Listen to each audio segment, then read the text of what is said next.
Filosofía desde el Caribe es un espacio de difusión de filosofía, educación y tecnología. Mi nombre es Juan Montienlava y espero me acompañes en cada episodio donde de una manera amena y tranquila nos daremos cuenta lo cercano que está en nuestro día a día el mundo de la filosofía.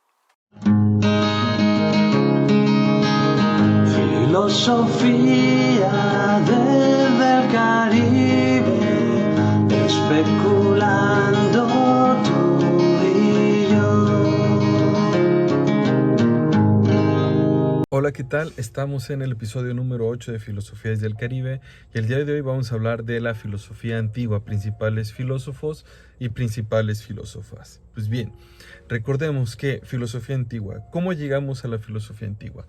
Antes existía lo que era el pensamiento mítico. De hecho, todavía existe esta idea del mito, donde explicamos la realidad desde una cosmovisión posiblemente religiosa o propia de una cultura, ¿no? Entonces, las explicaciones de la realidad era por medio de mitos. Sin embargo, con la filosofía, con este paso del mito al logos, llegamos a lo que es la filosofía antigua o los primeros indicios de la filosofía. Recordemos que la filosofía antigua se caracteriza por ser un periodo histórico de la filosofía que se desarrolló desde el siglo VI antes de Cristo o antes de nuestra era hasta la caída del Imperio Romano, por ahí en el siglo V después de Cristo o después de nuestra era. Durante todo ese tiempo se dieron importantes debates y reflexiones. De hecho, tenemos las bases de lo que es el pensamiento filosófico, la visión antropológica, la visión cosmológica, la visión ética, ¿no? Entonces tenemos ahí filósofos desde el primero como Tales de Mileto, tenemos ahí a Sócrates, Aristóteles, Anaxímenes, Anaximandro, quienes tratan de explicar lo que es la realidad o lo que observan, claro, desde una perspectiva filosófica. Durante todo este tiempo se dieron importantes debates, ¿no? Temas como la realidad, el conocimiento, la moralidad, la política, fueron las grandes discusiones de la época y se dividió en diferentes escuelas y también, pues, obviamente, en diferentes corrientes del pensamiento. Los presocráticos fueron los primeros filósofos de la historia occidental. Recordemos que tenemos estos presocráticos antes de Sócrates, quienes tratan de explicar lo que existe a nuestro alrededor por medio de la observación y brincando las esferas de lo que es el mito y explicando de una manera racional por medio de la observación la realidad. Es decir, ya no decir que fue los dioses o diosas quienes desarrollaron lo que ahora nosotros conocemos, o que sí la primavera depende de ciertas condiciones o caprichos de los dioses. Observaron que habían ciertas cuestiones que eran muy continuas o se repetían constantemente y dices, caray, eso no puede ser obra de los dioses o eso es una cuestión de orden repetitivo. Por lo tanto, se dieron cuenta que no necesariamente era el mito la explicación más certera para explicar la realidad, y surgen estos primeros filósofos, ¿no? ¿Cuáles eran las características o las posturas de estos primeros filósofos o de la filosofía antigua? Tenemos la búsqueda del conocimiento a través de la razón y la crítica y la reflexión crítica, en lugar de depender de la tradición o la autoridad, que si te decían que ya alguien me dijo que era la realidad, que era la verdad, no, sino simplemente vamos hacia esos postulados, vamos hacia esas observaciones, hacia esos diálogos, hacia esos debates para intentar llegar a través de la razón a la verdad, ¿no? Entonces dejamos a un lado la cuestión de la tradición, la autoridad. Ahora, la preocupación por entender la naturaleza del mundo y el lugar del ser humano en él. ¿Quiénes somos? ¿Quiénes somos como seres humanos? ¿Qué hacemos aquí? ¿Cuál es como la importancia de nosotros aquí en el planeta? O sea, política, ética, ¿cuál es el papel del ser humano? También la exploración de temas como la moralidad, la justicia, la política, la cuestión de la epistemología y también algunas cuestiones metafísicas, ¿no? Es decir, el comportamiento del ser humano, cómo debe de ser. Me dijeron que tengo que actuar de una u otra manera. lo cuestionas. La justicia, ¿qué es la justicia? Vemos a Sócrates que anda preguntando por todos lados para tratar de descubrir por medio de estas personas, por medio de la mayéutica, lo que era cada uno de estos conceptos, la política, la construcción de lo que es el Estado. Y también tenemos la epistemología, es decir, llegar al conocimiento. ¿Qué es la epistemología? Pues el estudio del conocimiento. No solamente por medio de la observación, también por la reflexión. El uso de argumentos lógicos y la creación de teorías para explicar la realidad. Aristóteles desarrolla toda la parte del pensamiento lógico con una, con una maestría muy, muy fuerte. Es decir, trata de que no nada más expliquemos, sino que también argumentemos. Observamos y por medio de deducciones armamos ciertos silogismos y entonces vamos construyendo o llegando a una idea de conocimiento. Incluso también podemos entender las cuestiones de causa y efecto por medio de estos silogismos, ¿no? El enfoque en preguntas fundamentales sobre la existencia, sobre la naturaleza, sobre el conocimiento, sobre la ética, la política. Y ya lo dije anteriormente, ¿cuál es el proceso por el cual el ser humano toma una decisión? ¿O cuál es la organización política perfecta o la sociedad perfecta? Tenemos también la búsqueda de los principios universales y la construcción de sistemas teóricos coherentes. Dejamos el mito, pero vamos ahora a buscar la coherencia. No nada más el deducir por deducir, el pensar por pensar, o vender nuestro conocimiento por vender el conocimiento y decir para convencer a las masas. No, sino buscar los principios universales. Buscar la construcción de sistemas teóricos coherentes que me permiten llegar a la verdad o aproximarme a la verdad del tiempo en el que se está viviendo, ¿no? Desde la filosofía antigua. La concepción de que el mundo está formado por elementos primordiales y que estos elementos se combinan para dar origen a todo lo que existe. Tenemos estos primeros filósofos, los presocráticos, cuando hablaban de elementos muy específicos de lo cual creían que era el arjé o el principio de lo que estaba todo completamente constituido, ¿no? ¿Y qué filósofos tenemos? Les voy a hablar y les voy a comentar brevemente de cada uno de estos filósofos que consideré para este podcast. Y dije, pues vamos a hablar un poquito de ellos. No a profundizar, pero sí a manera de que tengas una idea de quiénes son los filósofos de la antigüedad que podrías buscar. A lo mejor alguno te llama la atención y empiezas a investigar un poquito más de él. O si quieres que hable de alguno en específico, los vamos a ir tomando más adelante en otros podcasts. Tenemos Tales de Mileto. Tales de Mileto es considerado el padre de la filosofía occidental.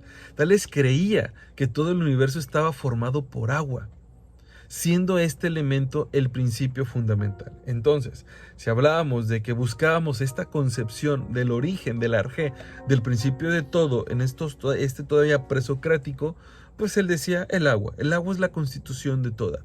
Y podríamos pensar en este momento, ¿qué pasa si no tomo agua? O me corto y vemos que por todos lados hay cuestiones líquidas y que el agua es un principio vital. Anaximandro sostuvo que la realidad fundamental del mundo es algo indefinido o indeterminado, llamado apeiron. Él decía, según Anaximandro, que todo lo que existe proviene de este principio y regresa a él, lo indeterminado. No dice exactamente qué, sino habla de que somos como que la consecuencia, la causa de lo que es esta cosa indeterminada que vamos y regresamos. Anaxímenes propuso que el principio fundamental del universo es el aire y que la materia se diferencia en función de la densidad y la rareza del aire. Y volvemos, ¿no?, a lo mejor como este principio también vital de lo que es el agua indispensable. El aire también lo necesitamos, ¿no? Entonces hay diferentes movimientos que mueven y todo lo que hay a nuestro alrededor para concretar lo que ahora somos. Heráclito creía que el mundo está en constante cambio y que la única constante en el cambio en sí mismo, y sostiene que todo fluye y que nada permanece. Dice Heráclito, en sus textos, nadie puede bañarse 2 veces en el mismo río, porque en la segunda ocasión ni el río ni yo somos el mismo. Y pues sí, podríamos decir, ¿qué es lo que pasa? El río es que está en constante movimiento, fluye el río. Y cuando nosotros vamos, nos bañamos, pues ya nos quitamos toda la mugrecita. Y cuando regresamos al día siguiente, si es que se bañan todos los días, o los días que se bañan, o que vayan ahí al río, volvemos diferentes, hay cambios. Entonces dice que no hay nada estático, todo está en constante cambio, ¿no? Parménides, que es la parte opuesta de Heráclito, dice, sostiene que el ser es uno e inmutable, y que el cambio es una ilusión. Creemos que hay cambio. Según Parménides, la realidad verdadera es eterna y no puede ser percibida por los sentidos. Ah, qué caray. Pero bueno, y este es un clásico entre lo que es Heráclito y Parménides. Es una disputa eterna. Más adelante Aristóteles dice, de estos dos cuates podemos sacar estas ideas de causa y efecto, ¿no? Y hace como que una síntesis entre los dos. Pero tenemos a Heráclito con el todo fluye y Parménides con la estaticidad. Tenemos a Temistoclea de Delfos. Ella fue una sacerdotisa y filósofa del siglo VI antes de Cristo. Se cree que fue la tutora de Pitágoras y se le atribuyen enseñanzas sobre la virtud, la ética, la sabiduría divina. Su figura es conocida principalmente por su papel como educadora de Pitágoras. Ahora tenemos a Pitágoras. Pitágoras propuso la cuestión de los números son la esencia de todas las cosas y que la realidad se puede comprender a través de las matemáticas. También creía que en la transmigración del alma. Ahora, matemáticas, todo es medible, todo tiene un peso, todo tiene una densidad, es medible. ¿Y cómo podemos entender u observar el universo, observar lo que nos rodea por medio de los números? ¿Cuántos años tenemos? ¿Cuánto medimos? ¿Cuánto comemos? ¿Cuánto corremos? ¿Cuánto hacemos? ¿Cuánto estudiamos? ¿Cuánto conocimientos adquirimos? Entonces, ahí tenemos que Pitágoras nos habla de los números como un elemento muy importante. Y tenemos a Teano de Crotona, fue una filósofa y matemática griega y también fue esposa de Pitágoras y participó activamente en la escuela pitagórica, donde se cree que enseñó filosofía, matemáticas y ética. Es conocida por ser una de las primeras mujeres de la historia de la filosofía y de las matemáticas. Se dan cuenta, Pitágoras rodeado en todo su pensamiento por dos mujeres. Empédocles sostenía que el mundo estaba compuesto por 4 elementos fundamentales: tierra, aire, fuego y agua. Tierra, agua, aire y fuego. Estos 4 elementos, lo que unía a estos 4 elementos era el amor. Y lo que dividía estos elementos era el odio. Eran 4 elementos primordiales, ¿no? Y ahora vemos por ahí infinidad de animes o películas donde se habla como de estos 4 elementos, los principales como origen de todo, ¿no? Estos elementos se combinan y se separan en un proceso constante que dan origen a todo lo que existe. Ahora tenemos a Sócrates. Sócrates es una figura que vive más en el inconsciente colectivo. Cuando hablamos de filósofos o de la historia de la filosofía, se nos viene a la mente 3 principalmente: Sócrates, Platón y Aristóteles. Los 3 son los que se nos vienen a la mente. Sócrates, ¿cuál es la importancia de Sócrates? Se centró en el examen crítico de la moralidad y de la ética, argumentando que la verdad y la virtud pueden ser descubiertas a través de la razón y a través de la reflexión. Su método de preguntas y respuestas es la mayéutica y fue utilizado para ayudar a otros a descubrir sus propias verdades. Considerado como uno de los fundamentales, uno de los fundadores de la filosofía occidental, una de sus frases más famosas es: yo solo sé que no sé nada. Y olvidémonos de que, pero sí sabe que no sabe. No nos preocupemos con eso. Es como que inicio, yo sé que no sé nada, para iniciar el diálogo y descubrir en ti tus conocimientos, que tú eres capaz también de llegar a nuevas posturas, a sacar tus propias conclusiones. ¿De dónde viene esto? Bueno, su madre era partera y su padre era escultor. Entonces, de manera analógica, dice, pues bueno, ayudo a parir las ideas de las personas por medio de estas preguntas, ¿no? Empezando, yo solo sé que no sé nada. Reconozco para que tú pues, agarres confianza, ¿no? Después de Platón, de Sócrates tenemos ahora a Platón. Platón fue uno de los discípulos más importantes de Sócrates, si no es que el más importante. De hecho, lo que conocemos de Sócrates es por medio de los diálogos de Platón. Por ahí Aristófanes hace unas ciertas sátiras en su libro de las nubes, donde pone a Sócrates no como una persona de conocimientos o sabia o reflexiva, sino como que lo satiriza y no le da tanta importancia, ¿no? Pero Platón en sus diálogos, sí, él sí lo pone como acá con el top. Desarrolló la teoría de las ideas, argumentando que las cosas que vemos en el mundo material son reflejos imperfectos de objetos ideales que existen en el mundo inmutable, en el mundo perfecto, en el mundo de las ideas, ¿no? Tenemos como que el topos Uranus, allá está todo, allá es donde se origina todo. Y tenemos aquí este mundo que nosotros vemos las sombras, lo imperfecto, ¿no? Decía Platón que una de las mejores cosas que le puede pasar a un filósofo es morir. Pero no morir por el hecho de morir, sino porque cuando mueres, tu alma que está encarcelada en este cuerpo se va al mundo de las ideas. Yo, filosofía, soy filósofo, todavía no tengo tantas ganas de ir al mundo de las ideas. Platón también escribió extensamente sobre la justicia, la política en sus diálogos. Fundó la academia que más adelante pues Aristóteles quería que se le quedara. Fundó la academia, una de las instituciones educativas más importantes de la antigua Grecia.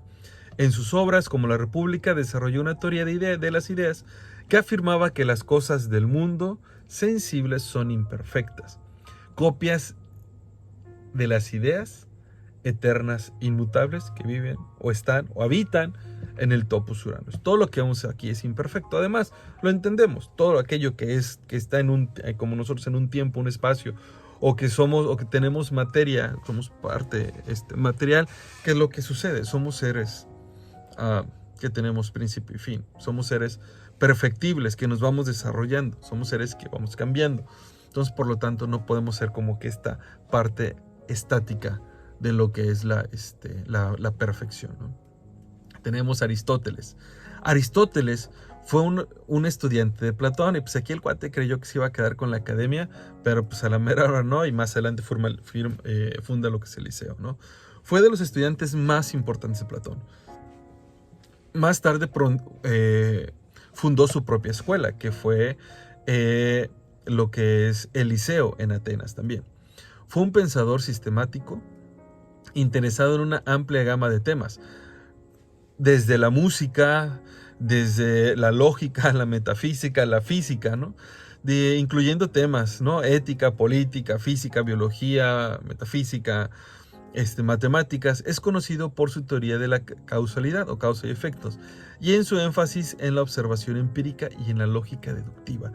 A él tenemos que darle las gracias, o gracias a lo que es el Organón o el libro de la lógica de Aristóteles, tenemos las bases de este pensamiento, del pensamiento lógico. Y pues bueno, también fue conocido por su teoría de las 4 causas y el concepto de sustancia. Y es mucho más amplio.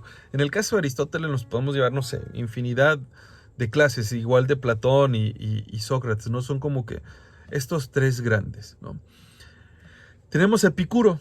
Epicuro fundó su propia escuela en Atenas, conocida como el Jardín. Sostuvo que el objetivo principal de la vida era alcanzar la felicidad y que esto podría lograrse a través de la búsqueda de los placeres moderados y la eliminación del dolor y de la ansiedad. Luego tenemos a Zenón de Cito, otro filósofo que fue el fundador de los estoicos, una escuela filosófica que enfatizó en la aceptación de la naturaleza y la búsqueda de la virtud y la tranquilidad emocional a través de la razón y a través de la ética. Por último, del que voy a hablar el día de hoy, es de Diógenes. Diógenes fue el fundador de la escuela cínica que abogaba por un estilo de vida simple y autosuficiente. Simple y autosuficiente. Se daría de topes Diógenes ahora como nuestra vida no es tan simple, ¿no? O no es simple, bueno, estas comillas, lo que sea. No es simple nuestra vida ahora, como las circunstancias y el mundo, la sociedad y todo lo que gira alrededor del ser humano, o que nosotros propiciamos que gira alrededor de nosotros, nos hace olvidar un poquito lo simple y lo autosuficiente que podemos ser. Argumentaba que la felicidad podría encontrarse a través de la libertad de la dependencia de las cosas materiales y renunciar a las convenciones sociales. Algo complicado, les digo, para entenderlo hoy en día, pero estos son los primeros o los filósofos que consideré para el podcast del día de hoy sobre la filosofía antigua. ¿Qué tenemos en la filosofía antigua?